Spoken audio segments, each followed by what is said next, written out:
চৈত্রের হুহু হাওয়া সাথে নীল আকাশকে সঙ্গী করে চৈত্র সংক্রান্তির দিনে ঘুরতে গেছিলাম জলদাপাড়া বক্সিবাড়িতে। হাজার কাজের ভিড়ে এরকম এক একটা দিন যেন নিজেদের অস্তিত্বকে নতুন করে মনে করিয়ে দেয়। আমরা নানান কাজের চাপে ভুলতে বসি নিজেদের পছন্দ অপছন্দ, শখ। তাই এরকম কিছু ছুটির দিন নিজেদের অস্তিত্বকে টিকিয়ে রাখার জন্য কিন্তু সত্যি খুব দরকার। সমস্ত ঘুরতে যাওয়ার জায়গার মধ্যে জঙ্গল আমার বরাবরই প্রিয়। জঙ্গল বাংলোর ডেকর, বিশেষ করে এই লাগোয়া ব্যালকনি আমার বরাবরেরই ভীষণ পছন্দ। প্রত্যেক জায়গারই একটা বিশেষত্ব থাকে। ঠিক এই জায়গাটার যেমন এই চা বাগান, সামনে ঘেরা নানান ফুলে সাজানো বাগান, শিমুল তুলোয় চারপাশে ভরেছিল। তুলো দেখে অবশ্য স্নোফ্লেক্স বললে কিন্তু ভুল হবে না। আমি ঘুরে ঘুরে বাগানটা দেখছিলাম। কি সুন্দর কত ফুল, বেশিরভাগই চেনা, তবে কিছু কিছু নাম না জানা ফুলও দেখতে পেয়েছিলাম। আর এমন সুন্দর পরিবেশে গিয়ে কোথায় যেন আমরা নিজেরাই ছোট হয়ে যাই। আমি দোলনায় গিয়ে বসতেই তাই তো আমার ছেলে দৌড়ে এসেছিল। সে কি মজা, মাকে দোলনায় চড়াচ্ছে।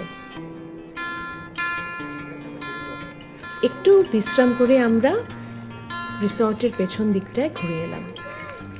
চা বাগান পেরিয়ে গেলে একদম নির্জন এক প্রান্তর, তার ওপাশেই ঘন অরণ্য। এই চা বাগান ছেড়ে যেতে যেন ইচ্ছেই করছিল না। কত গান মনে আসে এরকম সুন্দর সুন্দর জায়গায় গেলে। খাবার টেবিলে এসে তো চক্ষু ছানা বড়া। সে কত রকমের আয়োজন, আর কি অপূর্ব রান্না। খাওয়া দাওয়া করে আমরা বেশ ফরেস্ট সাফারিতে বেরিয়ে গেলাম। সন্ধে করে যখন ফিরে এলাম তখন চারপাশ সুন্দর আলোয় সেজে উঠেছে। কান পাতলেই শুধু ময়ূরের আওয়াজ।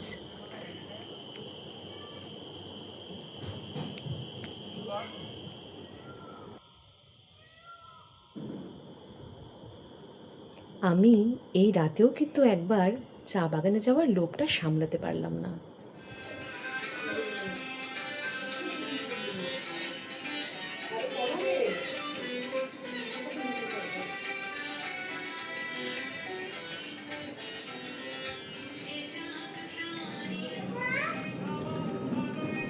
পরদিন সকালে যখন উঠলাম তখন নববর্ষের গান বাজছে চারপাশে।